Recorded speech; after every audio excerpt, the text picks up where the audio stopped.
comprendre l'actualité. Cube Radio. Cube Radio. En direct à LCN. C'est le moment d'aller rejoindre Philippe Vincent Foisy à 6h30. Salut Philippe Vincent. Salut Audrey.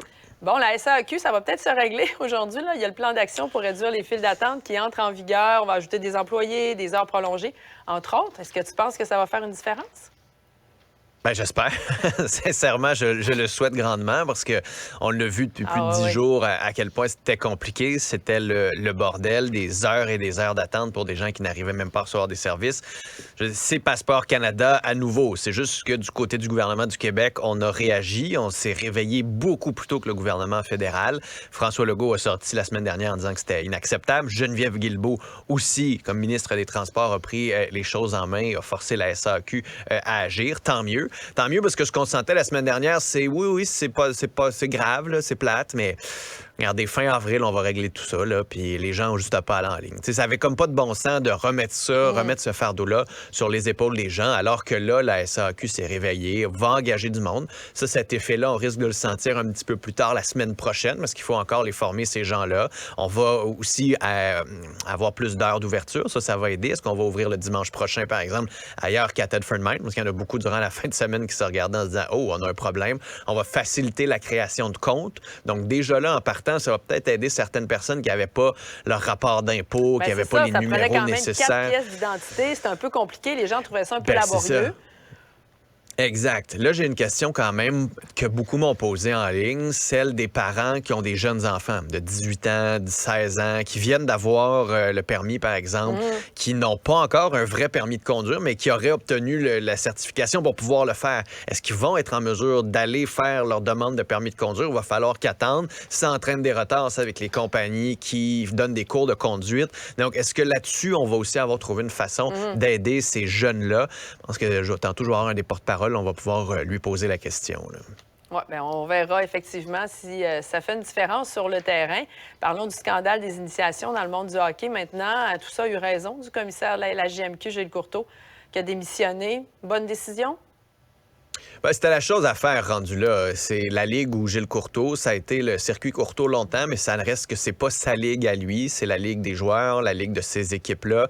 Et en ce moment, il devenait le paratonnerre de tout ce qui ne fonctionnait pas par sa désinvolture, par le fait qu'il arrive en commission parlementaire pas préparé, en disant des demi-vérités parce qu'il voulait pas vraiment le savoir. Puis ça montrait cette attitude-là au fond du commissaire qui voulait pas vraiment savoir qu'il y avait des initiations dans sa ligue, qui voulait pas vraiment savoir comment ça se passait. Tant et aussi longtemps que la business roulait comme il faut, c'était parfait, puis on entretenait cette culture du silence-là à l'intérieur de la JMQ. Il en devenait le porte-parole de cette nouvelle culture-là. Alors, quand on parlait de changement de culture, quand on parlait de changer les choses, de changer l'air à l'intérieur de l'organisation, c'était un peu particulier d'avoir la personne qui était là depuis 37 ans encore à la tête de l'organisation pour amener ce changement de culture-là. Ce qui est intéressant avec le nouveau, celui qui va remplacer, c'était celui qui était à la tête des Alouettes, Mario Cecchini, qui arrive de l'extérieur. Et quand tu veux faire un changement de culture, ben, tu prends pas quelqu'un à l'intérieur de l'organisation, tu prends quelqu'un de l'extérieur qui est capable d'arriver avec une vision fraîche, qui n'aura pas tous ces vieux réflexes-là de hey, on peut pas faire ça parce qu'on fait pas ça comme ça depuis longtemps, puis on fait pas ça. Donc, il arrive avec cette nouvelle vision-là et c'est tant mieux. Et ça va peut-être permettre aussi de changer la discussion. On était beaucoup sur Gilles Courteau, ça va pas, ce qu'il a dit, les initiations, est-ce qu'il savait?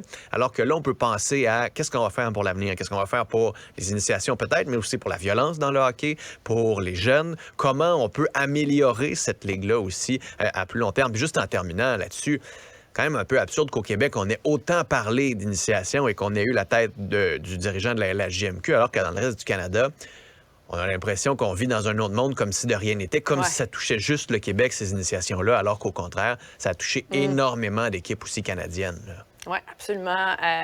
Peut-être un mot en terminant, Philippe Vincent.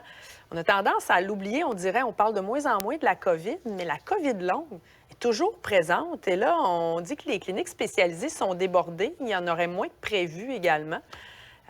Faut pas oublier ces gens-là.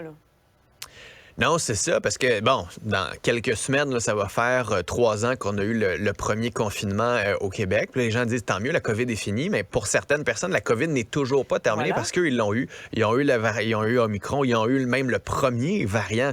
Et aujourd'hui, ils ont encore ces effets-là. Et je pense qu'il y avait une des phrases qui était hyper intéressante dans le texte du Journal de Montréal ce matin où on parle à un des médecins qui dit... En ce moment, il n'y a pas assez d'argent du gouvernement du Québec pour traiter, comprendre, mesurer les effets de la COVID longue. Va falloir avoir plus d'argent. Et le problème, c'est que les patients atteints de la COVID longue ne sont pas assez en forme. La difficulté à respirer, sont souvent fatigués, sont souvent essoufflés, donc ils ne sont pas assez en forme pour être de bons lobbyistes.